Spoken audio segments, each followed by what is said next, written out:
Hi, ಎಲ್ಲರಿಗೂ ನಮಸ್ಕಾರ. ನಮ್ಮ ಶ್ಲೋಕ ಕ್ಲಾಸ್ ಚಾನಲ್ಗೆ ಸ್ವಾಗತ. ಈ ಚಾನಲ್ ಅಲ್ಲಿ ಶ್ಲೋಕ ಮತ್ತು ಸ್ತೋತ್ರಗಳನ್ನು ಸರಳವಾಗಿ ಹೇಳುವುದಕ್ಕೆ ಕಲಿಯೋಣ. ಇವತ್ತಿನ ಕ್ಲಾಸನ್ನು ಪ್ರಾರಂಭಿಸೋಣ.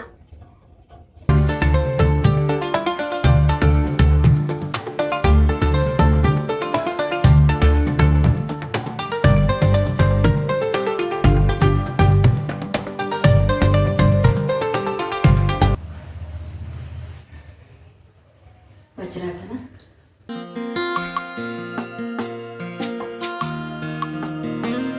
ಓಂಕಾರ.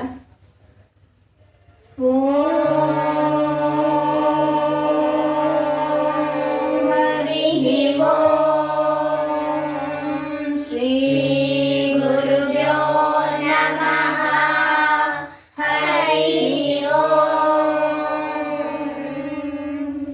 ನಮಸ್ತೆ.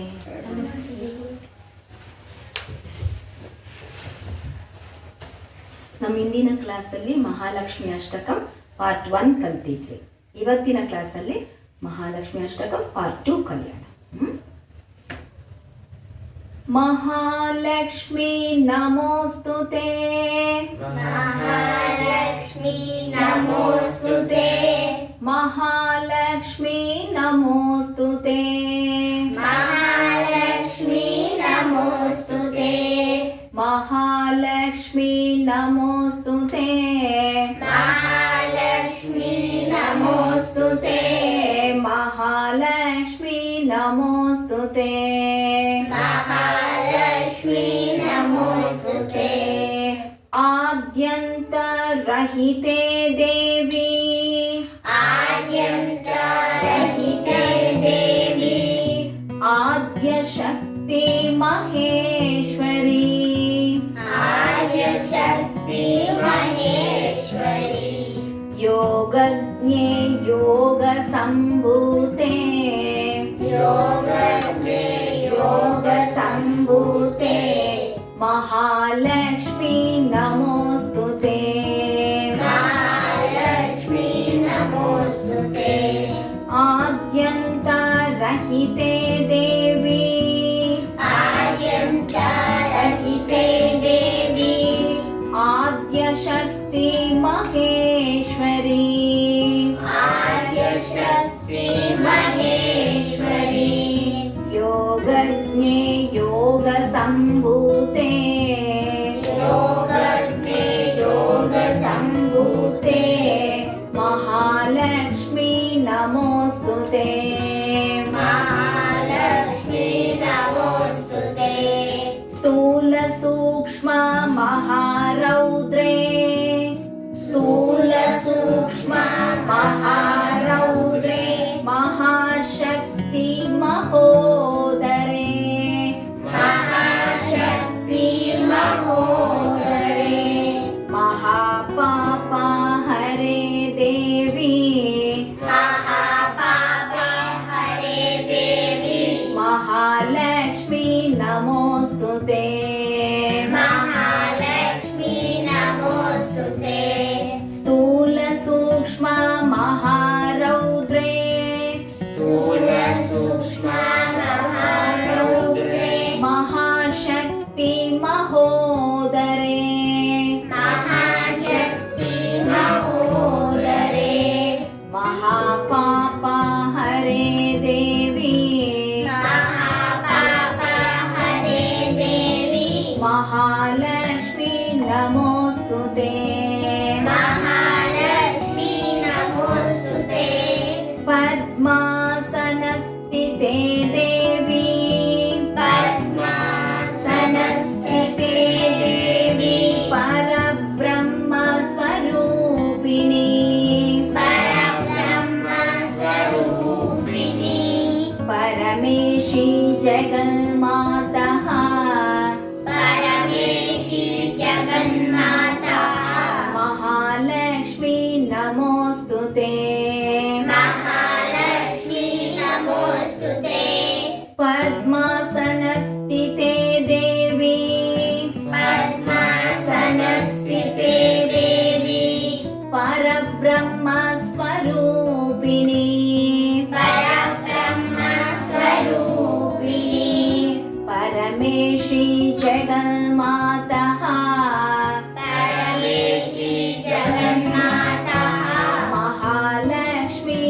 नमोऽस्तुते महालक्ष्मी नमोऽस्तुते श्वेताम्बरधरे देवी श्वेताम्बरधरे देवी नानालङ्कारभूषिते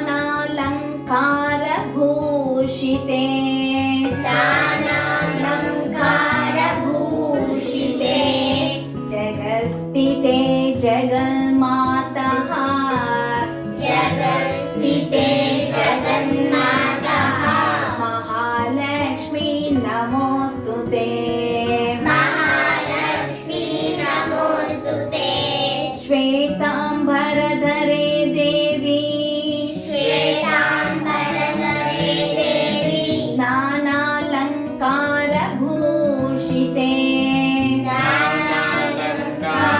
नानालङ्कारभूषिते जगस्थिते जगन्मातः जगन्स्थिते जगन्मातः महालक्ष्मी नमोऽस्तुते महालक्ष्मी नमोऽस्तुते महालक्ष्म्यष्टकं स्तोत्रम् महालक्ष्म्यष्टकं स्तोत्रम् यः पठेत् भक्तिमान् नरः यः पठेत् भक्तिमान् नरः सर्वसिद्धिमवाप्नोति सर्वसिद्धिमवाप्नोति राज्यं प्राप्नोति सर्वदा राज्यं प्राप्नोति सर्वदा महालक्ष्म्यष्टकं स्तोत्रम् महालक्ष्म्यष्टकं स्तोत्रम् यः पठेत् भक्तिमान् नरः यः पठेत् भक्तिमान् नरः सर्वसिद्धिमवाप्नोति सर्वसिद्धिमवाप्नोति राज्यं प्राप्नोति सर्वदा राज्यं प्राप्नोति सर्वदा एककाले पठेत् नित्यम् एककाले पठेत् नित्यं महापापविनाशनम्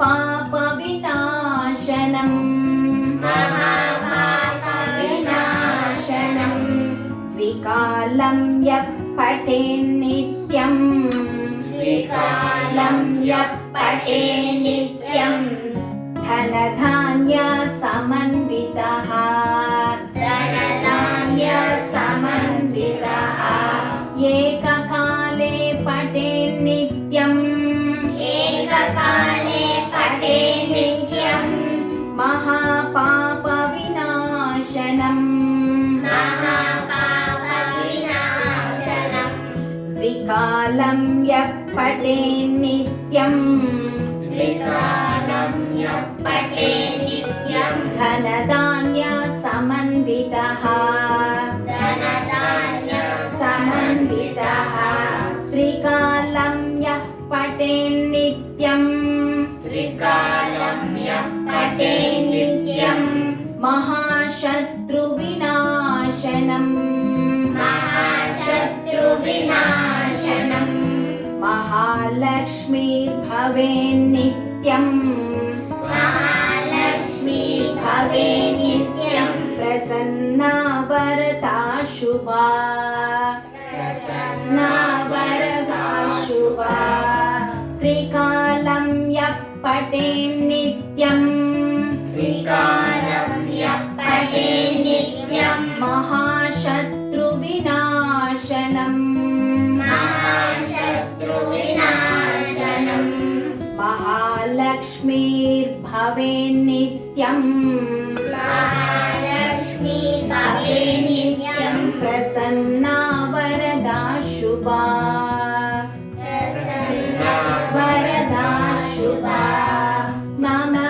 नमोऽस्तु ते नमोऽस्तु ते नमोऽस्तु ते नमोऽस्तु ते महालक्ष्मी नमोऽस्तु ते महालक्ष्मी नमोऽस्तु ते नमोऽस्तु ते नमोऽस्तु ते नमोऽस्तु ते नमोऽस्तु ते महालक्ष्मी नमोऽस्तु ते महालक्ष्मी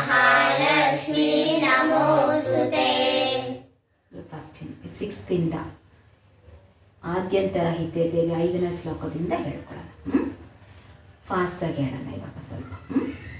ಆದ್ಯಂತರಹಿತೆ ದೇವಿ ಆದ್ಯಂತರಹಿತೆ ದೇವಿ ಆದ್ಯಶಕ್ತಿ ಮಹೇಶ್ವರಿ ಆದ್ಯಶಕ್ತಿ ಮಹೇಶ್ವರಿ ಯೋಗಜ್ಞೆ ಯೋಗ ಸಂಭೂತೆ ಯೋಗಜ್ಞೆ ಯೋಗ ಸಂಭೂತೆ ಮಹಾಲಕ್ಷ್ಮಿ ನಮೋಸ್ತುತೆ ಮಹಾಲಕ್ಷ್ಮಿ ನಮೋಸ್ತುತೆ ಸ್ಥೂಲ ಸೂಕ್ಷ್ಮ ಮಹಾರೌದ್ರೇ ಸ್ಥೂಲ ಸೂಕ್ಷ್ಮ ಮಹಾರೌದ್ರೇ ಮಹಾಶಕ್ತಿ ಮಹೋದರೇ ಮಹಾಶಕ್ತಿ ಮಹೋದರೇ ಮಹಾಪಾಪ ಹರೇ ದೇವಿ ಮಹಾಪಾಪ ಹರೇ ದೇವಿ ಮಹಾಲಕ್ಷ್ಮಿ ನಮೋಸ್ತುತೆ ಮಹಾಲಕ್ಷ್ಮಿ ನಮೋಸ್ತುತೆ ಪದ್ಮಾಸನಸ್ಥಿತೆ ದೇವಿ ಪದ್ಮಾಸನಸ್ಥಿತೆ ದೇವಿ ಪರಬ್ರಹ್ಮ ಸ್ವರೂಪಿಣಿ ಪರಬ್ರಹ್ಮ ಸ್ವರೂಪಿಣಿ ಪರಮೇಶಿ ಜಗನ್ಮಾತಃ ಪರಮೇಶಿ ಜಗನ್ಮಾತಃ ಮಹಾಲಕ್ಷ್ಮಿ ನಮೋಸ್ತುತೆ ಮಹಾಲಕ್ಷ್ಮಿ ನಮೋಸ್ತುತೆ ಶ್ವೇತಾಂಬರಧರೆ ದೇವಿ ಶ್ವೇತಾಂಬರಧರೆ ದೇವಿ ನಾನಾಲಂಕಾರ ಭೂಷಿತೆ ನಾನಾಲಂಕಾರ ಭೂಷಿತೆ ಜಗಸ್ಥಿತೆ ಜಗನ್ಮಾತಃ ಜಗನ್ಸ್ಥಿತೆ ಜಗನ್ಮಾತಃ ಮಹಾಲಕ್ಷ್ಮಿ ನಮೋಸ್ತುತೆ ಮಹಾಲಕ್ಷ್ಮಿ ನಮೋಸ್ತುತೆ ಮಹಾಲಕ್ಷ್ಮ್ಯಷ್ಟಕಂ ಸ್ತೋತ್ರಂ ಮಹಾಲಕ್ಷ್ಮ್ಯಷ್ಟಕಂ ಸ್ತೋತ್ರಂ ಯಃ ಪಠೇದ್ ಭಕ್ತಿಮಾನ್ ನರಃ ಯಃ ಪಠೇತ್ ಭಕ್ತಿಮಾನ್ ನರಃ ಸರ್ವಸಿದ್ಧಿಮವಾಪ್ನೋತಿ ಸರ್ವಸಿದ್ಧಿಮವಾಪ್ನೋತಿ ರಾಜ್ಯಂ ಪ್ರಾಪ್ನೋತಿ ಸರ್ವದಾ ರಾಜ್ಯಂ ಪ್ರಾಪ್ನೋತಿ ಸರ್ವದಾ ಏಕಕಾಲೇ ಪಠೇನ್ನಿತ್ಯಂ ಏಕಕಾಲೇ ಪಠೇನ್ನಿತ್ಯಂ ಮಹಾಪಾಪ ವಿನಾಶನಂ ಮಹಾಪಾಪ ವಿನಾಶನಂ ದ್ವಿಕಾಲಂ ಯಃ ಪಠೇನ್ನಿತ್ಯಂ ದ್ವಿಕಾಲಂ ಯಃ ಪಠೇನ್ನಿತ್ಯಂ ಧನಧಾನ್ಯ ಸಮನ್ವಿತಃ ಧನಧಾನ್ಯ ಸಮನ್ವಿತಃ ತ್ರಿಕಾಲಂ ಯಃ ಪಠೇನ್ನಿತ್ಯಂ ತ್ರಿಕಾಲಂ ಯಃ ಪಠೇನ್ನಿತ್ಯಂ ಮಹಾಶತ್ರುವಿನಾಶನಂ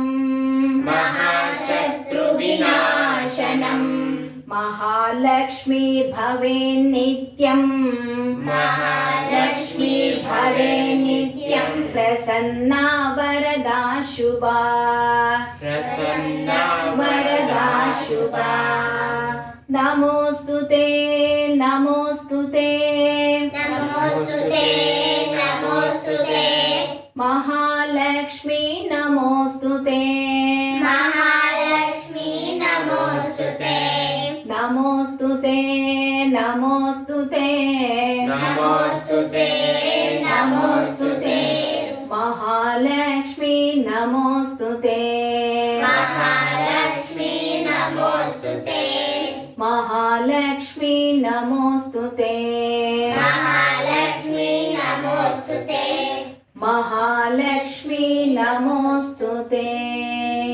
ಮಹಾಲಕ್ಷ್ಮೀ ನಮೋಸ್ತುತೆ ಓಂ ಹರಿಃ ಓಂ ಶ್ರೀ ಗುರುಭ್ಯೋ ನಮಃ ಹರಿಃ ಓಂ. ಮುಂದಿನ ಕ್ಲಾಸಲ್ಲಿ ಇದ್ರದ್ದು ಫಾಸ್ಟ್ ವರ್ಷನ್ ಕಂಬೈನ್ಡ್ ವರ್ಷನ್ ಹೇಳೋಣ. Please like, share and subscribe.